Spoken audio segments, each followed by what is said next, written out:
Hi hello नमस्कार, मी सुंदर सोनवणे. तुम्हा सर्वांचं माझ्या फार्मसी सुंदर या चॅनलमध्ये मनापासून स्वागत. आज आपण जाणून घेणार आहोत सर्दी आणि ताप टाळण्यासाठी प्रभावी उपाय.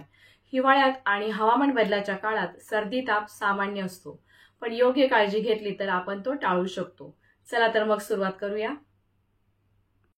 आपला आता मेन पॉइंट आहे सर्दी ताप कसा होतो. सर्दी ताप प्रामुख्याने व्हायरस संक्रमणामुळे होतो. त्याचे मुख्य कारण आहे हवामान बदल. जर थंड हवामानामध्ये संसर्गाची शक्यता जास्त असते, रोगप्रतिकारक शक्ती कमी होणे, संक्रमित व्यक्तीच्या संपर्काने जसे की शिंकणे, खोकणे किंवा हात लावणे. म्हणूनच सर्दी ताप टाळण्यासाठी खबरदारी घेणे खूप महत्त्वाचे आहे.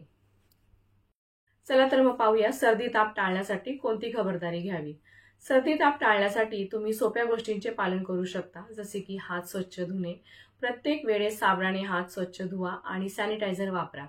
दुसरा आहे मास्कचा वापर. सार्वजनिक ठिकाणी जाताना मास्क लावा. नेक्स्ट आहे गर्दीत जाणे टाळा. संसर्ग टाळण्यासाठी गर्दीत जाणे शक्यतो टाळा. थंड हवामानामध्ये उबदार कपडे वापरा. शरीराला गरम ठेवण्यासाठी गरम कपड्याची काळजी घ्या. आणि नेक्स्ट आपला पॉइंट आहे रोगप्रतिकारक शक्ती वाढवा.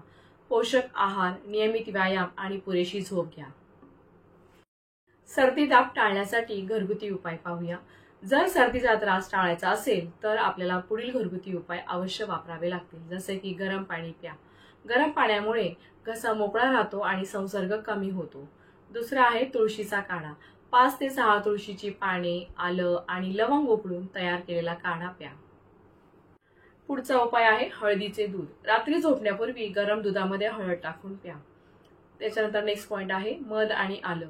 आलं किसून त्यात मध मिसळून दिवसातून 2 वेळा सेवन करा. आणि पुढचा उपाय आहे गरम पाण्याची वाफ घ्या.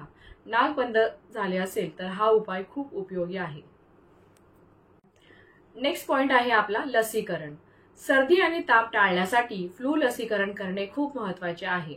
प्रत्येक वर्षी फ्लू लस घेतल्याने तुमचे शरीर इन्फ्लुएन्झा व्हायरस पासून सुरक्षित राहते. डॉक्टरांचा सल्ला घ्या आणि लसीकरण वेळेत पूर्ण करा. पुढचा आपला पॉइंट आहे इमर्जन्सी परिस्थिती.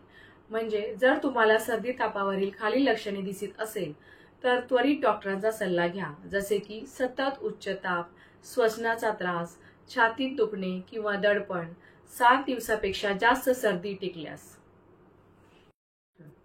मित्रांनो, सर्दी आणि ताप सामान्य असला तरी त्याकडे दुर्लक्ष करू नका. ही माहिती तुमच्यासाठी उपयुक्त वाटली असेल तर व्हिडिओला लाईक करा, तुमच्या मित्रपरिवारासोबत शेअर करा आणि अशाच आरोग्यविषयक माहितीसाठी फार्मसी सुंदर चॅनलला सबस्क्राईब करा. धन्यवाद. भेटूया पुढील व्हिडिओमध्ये. स्टे हेल्दी विथ फार्मसी सुंदर.